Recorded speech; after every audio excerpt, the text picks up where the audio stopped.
Good morning, everybody. Mike Vacchi, Princetontrader.com, here with your Wednesday market webcast. All right, so today's FOMC, 2 o'clock. You have the mandatory press conference after, so we'll see what happens there. So certainly it's going to be, the tale of 2 days. You're going to have the day leading up to the Fed and the day after the announcement. The day after the announcement is certain to bring volatility. My suggestion is, you don't game the Fed, never anticipate the Fed. And just let it develop. The way we've traded it for over 10 years is you're going to get an announcement. You're going to get an upper level and a lower level of a reaction range. That reaction range is either going to build lower highs or higher lows, and then it's either going to break out or break down from that range. It is easier to let the number happen and then react to what price is actually doing with respect to a reaction range, higher lows, lower highs, breakouts, and breakdowns, then say, you know what, I think I've read the tea leaves here pretty good. Between Barron's and Market Watch, I feel like an amateur junior economist. So I'm going to take my decoder ring and I'm going to determine exactly what the reaction is going to be from the Fed. So at 159, I'm going to go ahead and place my bets. And so you lay down your exacta and your horse runs eighth. Except the thing reacts so hard that there's a chance you get your stop jumped or you're not using stops. And when you do tend to get those trades right, he tried to say, it's way too early in the morning, you usually end up taking them off much earlier than you would otherwise. Because the trade's not about making money. The trade is about guessing what the Fed's going to do and being right. And so if you get it right, you tend to get scared, know you got your hand in the cookie jar, take your profits, get out, and you're done, and then you tell everybody how smart you are. If you get it wrong, it's exactly the kind of trade where you dig in and you say, wait, this wasn't supposed to happen. This is crazy. I know it's going to do what I said it's going to do. You know what I'm going to do? Screw everybody. I'm going to add. And you do it again. And you do it again. And you do it again. And hello, Mr. Swing Position Trader. Now you're in something based upon your opinion of what was going to happen at 2 o'clock.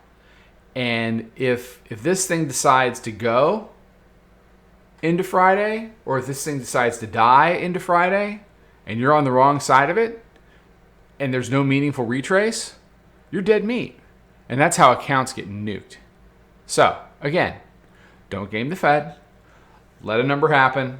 Get a reaction range, higher lows, lower highs, breakouts, breakdowns. Worry about the 10 handles in front of you. And, let price decide whether you're going to be long or short. Not whatever you read and, I don't even know what. Watched on fucking Wall Street Week. Is that thing even on anymore? All right, let's talk about price. We've kind of been consolidating down here on the daily chart. I mean, I'm going to call it that because of what I'm going to show you on the next chart. We're certainly sell rallies. I mean, you got the 20-day way up here. That the big day last week with CPI. Remember, it confirmed 200 days resistance, and it broke through the 100, the 20, the 50, and the 9. They've given none of it back in the subsequent days, which is a good job by the bears. Hourly chart, this is why I say we're consolidating. We go up a little bit, we go down a little bit, we come back in, and here we are.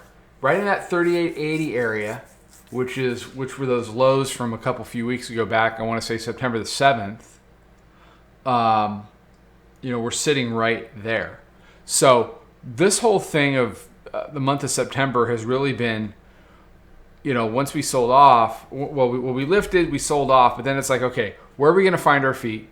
Where is it comfortable trading? To the bears' credit, you had a consolidation area here that broke down, extended consolidation area that they started to give up a little bit, then they flatlined it, they broke it back down into the zone. So the bears have done a good job defending not only this week's weekly pivot, as he loses his mouse here, but last week's as well, once CPI cracked it. So what and then I'll give you the numbers real fast. So volume weighted average price 38.73.5, locked up with hourly mid. We'll call that 38.75. Proprietary moving average is at 78. Your 5-minute mid's at 81. So, the markers are drawn out. What I would say between now and 2 o'clock, for me, it's a low probability outcome that we get some big directional move into 2 o'clock. I think you get a lot of false starts. I think you get some fits and starts. I think you see a lot more of what you've seen all week long. And then at 2 o'clock, we'll figure out what it wants to do. Now, if they rip it, we talked on Monday. If they rip it, I think they got to go here.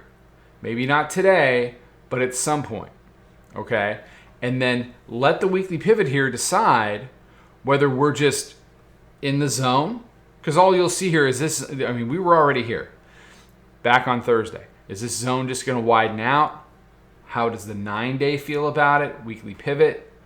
Then, if you get the big move up off the Fed, then all these areas that they lost, you have to see if they can get any of them back to the up. Okay? And then we'll build we'll trade from there. If they break it down, then you've got the old pre-FOMC price there, 37.77.5. Then you really start to entertain 3,800 without much effort. And then on the downside, for me, it's really got to decide, does it want to print stuff with 37s on it this week? And if it breaks down that hard from the Fed, it probably does. But again, 10 handles at a time, figure it out. Don't put your bear jersey on or your bull jersey on, just trade. All right. Everybody have a fantastic day. Be safe, be healthy, take care, trade them well. I'll talk to you tomorrow.